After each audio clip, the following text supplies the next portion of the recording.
Hi guys, today I'm going to be talking about the boxing that's happening over the weekend. Going to start with Rodriguez against Sonny Edwards. This is a really good fight, fight that I've been looking forward to for a while since it's been announced. It's a fight that I wanted at the beginning of the year, and it's a fight that's happening this weekend. Very good technical fight in the flyweight division, which is the 112-pound division. They're both really good technically. I'd liken Rodriguez a bit to Lomachenko. They're quite similar, I think, with the footwork. Rodriguez is able to pivot around his opponents. His best wins are against Quadras and Rungvisai in the division above, who are household names in that division. He's two-weight world champion now. He's won WBO titles in the 115 and 112 pound division. Very talented fighter. Very talented fighter. Good power. He's definitely got the more power out of the two of them. Sonny Edwards is more of a mover. He'll dance around the ring. He'll switch stances, constantly changing. Something to note as well is Rodriguez is a southpaw. Edwards is constantly changing between the two stances. He's said in the lead up to this fight that he likes fighting southpaws, so then he can land his right hand and left hook. He's got less power than Rodriguez. He's got a handful of knockouts. He won his IBF title against Umtalani, who was an undefeated world champion for 13 years, and he only lost to Donaire, who's a legendary fighter in the lower weight classes. I think for this fight, I'm gonna favour Sonny Edwards. I've just seen Rodriguez fight his last couple fights, and especially his last fight against a person who was, I think his name was Gonzalez, I think. He struggled with Gonzalez's ability to move around the outside of the ring and use the full perimeter of the ring. Edwards is going to do that. He's going to do that to a much higher level. He's going to do it much faster, and he's going to be a much better counter puncher. Edwards has also potentially been getting in Rodriguez's head a bit, I think, with a lot of trash talk that he's been doing, especially in the press conference that happened on Thursday, calling Rodriguez a drug cheat, saying that he uses drugs and performance-enhancing drugs to help him recover after weigh-ins because of the weight that he loses to get down to the weight. Big accusations. If he doesn't get a positive drugs test, I guess we can't really comment on that. But it could just be trying to get into Rodriguez's head at the end of the day.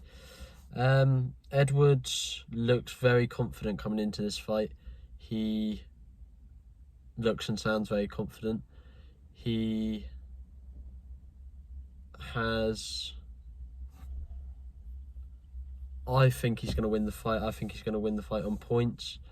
I think Rodriguez is potentially feeling the pressure a bit more of this fight. He's obviously fought the better names, Rodriguez, but I think Edwards is by far the best opponent that he will have fought. Rodriguez doesn't look the most confident, I'd say, but I don't know if that's just his personality in general, where he just seems quiet and reserved. But I'm going to say Edwards wins this on points, potentially a 15-13 points decision, so very close, or 16-12. I think it's going to be a close fight. I think Edwards might just win it. Potentially might need to get up off the canvas because Bam Rodriguez does have a lot of power. So I guess we'll see how the fight goes, and I'm really excited for it, and I'll definitely be watching it Sunday morning. Excited for the fight. In the co-main event of the show, is Akhmadaliev versus Kevin Gonzalez. Akhmadaliev is coming off the first loss of his career to Marlon Tapales, who's fighting in UAE on Boxing Day. Akhmadaliev won't like that. He will think he'll probably be annoyed with himself that he didn't perform to his best in the Tapales fight, and he's now missed out on a big money fight against Naoya Inoue. I didn't catch that. Could you try again? Sorry. And I expect him to perform at potentially his peak level against Kevin Gonzalez, because he'll be frustrated that he's missed out on a big opportunity against Inoue after he struggled to get fights against the big names in the division. Kevin Gonzalez, I think he's undefeated. He's drawn one fight against, but a lot of his opponents, I think, they've had losing records. I don't know any of his opponents. I've looked at his box rack, I've been through his opponents, and I don't know any of them. So he's got no big names on his record.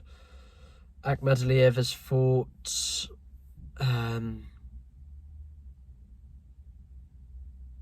Daniel Roman.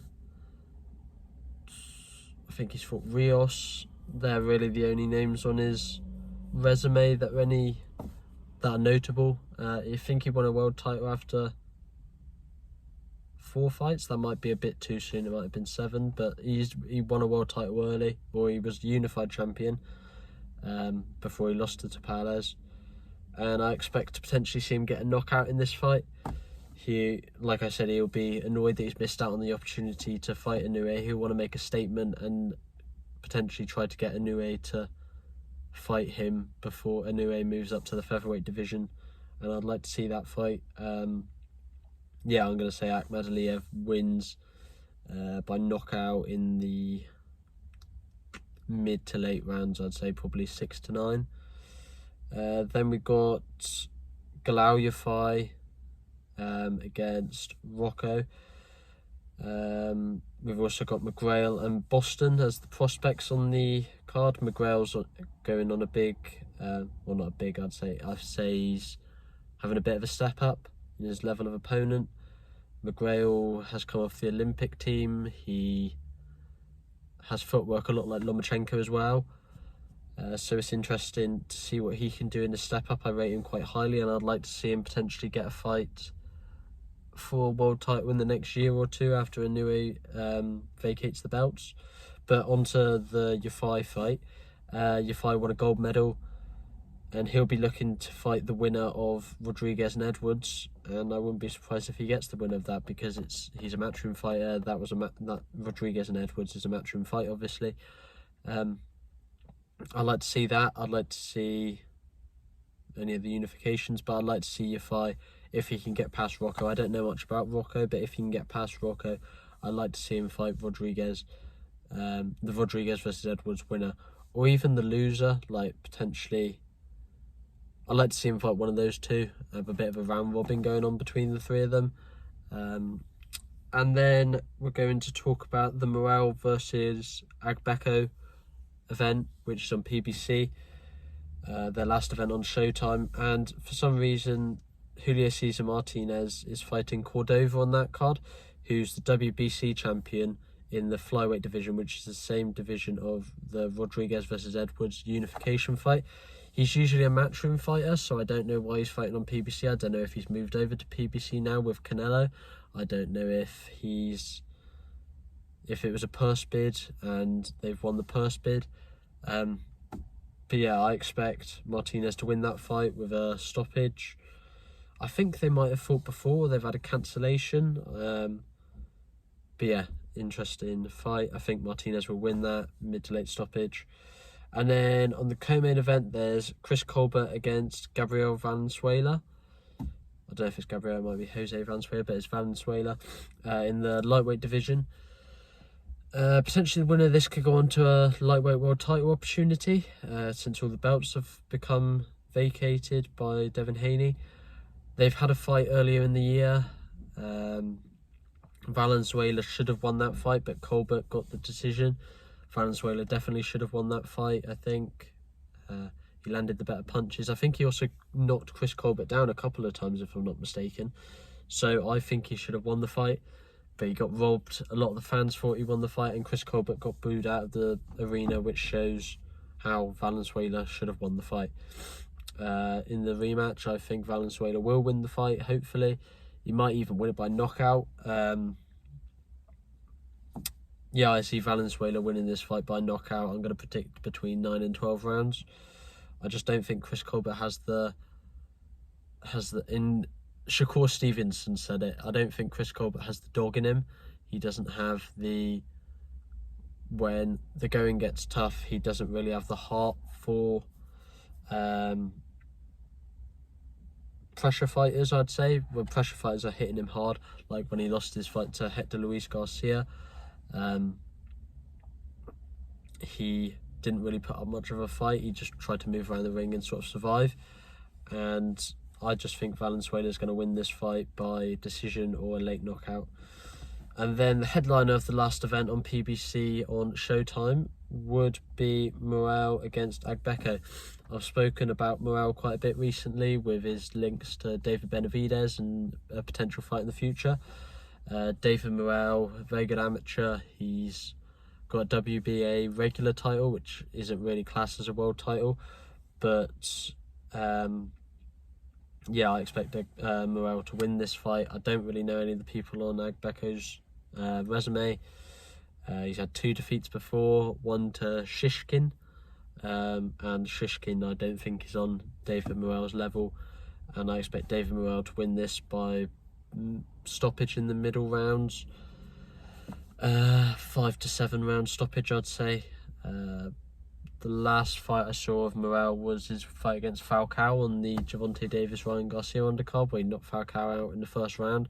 Complete mismatch in that fight, and Morrell was a former world champion, I think, at middleweight. So yeah, I expect Morrell to beat Agbeko reasonably comfortably. Yeah, be a good fight, or a good night of boxing, to be fair, over in America. Good night. Good night of boxing over in America, I'd say. And it'd be good to see a lot of the boxing, hopefully, over on Sunday. I won't be staying up to watch it. But yeah, good night of boxing. Thanks, guys. Please like and subscribe.